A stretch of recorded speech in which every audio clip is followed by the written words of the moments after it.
Welcome to Blitzkrieg. Choose a scenario and the faction. Of course, you want to have the right faction. We're going to be doing a speed achievement run.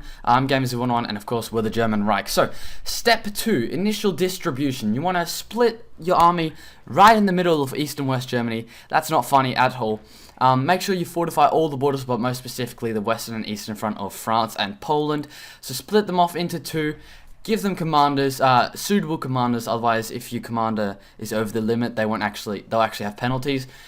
These forces on the French Moselle line, you want to split them into a new force because they're not going to do any attacking. They're going to be defensive. The next force, you want to put a few on Belgium. Just a little heads up, I will be talking about other armies that you are going to get attacked. Paratroopers are absolutely key if you want to continue the campaign onto Operation Sea Lion or just flying over the French and Polish borders. So make sure you have an army for that. Now, talking about conscription, we want the most able amount of men that we can recruit, and of course we're only going to be recruiting paratroopers. By the time the war ends, you should have recruited about 3 lots of them. 3 lots of 10. Now, construction, if you start in 1939, the borders should here already be kind of built up. Build it up even more. As you see on screen, you can get those researches that I'm showing you right there. But it's really free, but I just recommend getting these ones as starting blocks and then building upwards. Now, I started in 1939, and you have to get both Poland and France to capitulate by 1940. January 1st. Now, I got January 4th, so all you salty fuckers will probably say you don't actually know how to do it, but don't worry about that.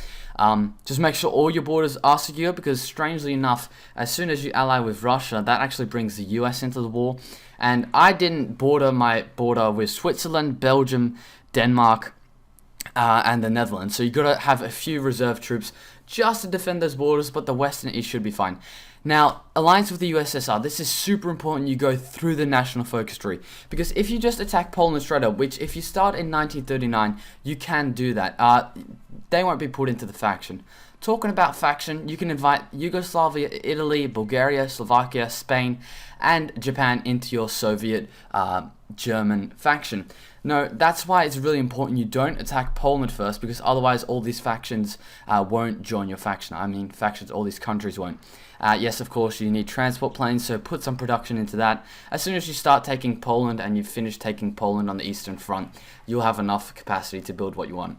In Prussia, it's really going to be a defensive situation, but if you manage it enough by yourself, there is a big opportunity to just march into Warsaw. So split the Eastern Front up into two new divisions. One, of course, in Prussia, that's the little landlocked section there of Germany that used to be the little arm.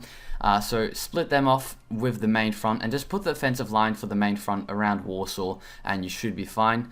Now, you get the bottom one, so put them in a division, but you'll notice there are 2 at Königsberg there. Put them in a different one or none at all, because it's important they stay there. Because they are really mainly defense. These other guys, you'll be auto-managing them in and around attacking and defending. But the reason you don't want them to leave that area is because the British do like to go naval invade Königsberg in Prussia and help out Germany. Of course, once you take Danzig, I highly recommend you do the same thing there. Now, the next step, I don't have any more fancy little call-outs anymore, but next step is basically just be patient. Build up your fronts, think about your strategy, and as I said, do not attack. You can see the little symbol there. Okay, pause right immediately when you get the notification that the focus is complete. This is super key that you go through the focus tree. Now, you can do anything else you want in the focus tree, not really important right now, but you can see now there is a German, Russian alliance, and you can invite all those factions that I mentioned earlier, which is really nice. You can also invite Yugoslavia, but I didn't do this in this particular run through. So, declare war on Poland now that you have Russia as an ally, because if you do this before, remember, you're going to get absolutely screwed. Mainly focus on the Eastern Front, but I put too much focus on the Eastern Front. Because I wasn't prepared for the invasion that Denmark and all those other countries like Switzerland and stuff would pose, I didn't have any defending troops there, and thus I didn't have any offending troops there. And really what you want to do is get around Belgium and the Netherlands quickly. You want to get into Switzerland. Luckily enough, the Italians decided to give me all of their troops for some reason. So get around the French line. Don't worry about actually pushing the French border itself. Of course, watch out for Denmark pushing in, but they're not really a threat. They're more or less, they're a little bit annoying, but they're really easy to capitulate and deal with, and they're also easy to defend that little arc from Scandinavia. Now, quickly, you have to capitulate Poland ASAP, but this is why you should play on a lower speed. You can see here I'm kind of doing some things and speeding real fast. Don't do that. Play on a super slow speed so that you can manage both the Eastern Front and Western Front at the same time.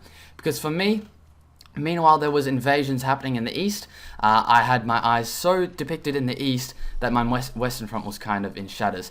Here, luckily enough, I had a huge breakthrough in the Italian line. That's the absolute key to pushing through. Luckily enough, the Italians gave me some of their troops, but even if they don't, push through Switzerland and Italia, and you'll kind of get close enough. But you see, I'm super close. I'm like a few days away, and this is what I should have been doing, micromanaging both the Western Front, Eastern Front as much as this. And then you really just have to get to Paris, because the French national unity is super low. It's only about 35%. So as soon as you take Paris, it'll be a super huge blow. And you see here, after I march into Paris, I do actually end up capitulating France. And I already had capitulated Poland, of course. That's why all my troops were now on the Western Front. And you can see the time is the 4th of January. So I did miss the dead mark. This is a way to do it in a very short amount of time with lots of micromanaging. But I do recommend you start in 1936. Anyway, you can see kind of how that went out. You can see how much Italy really pushed in and how useful they really were.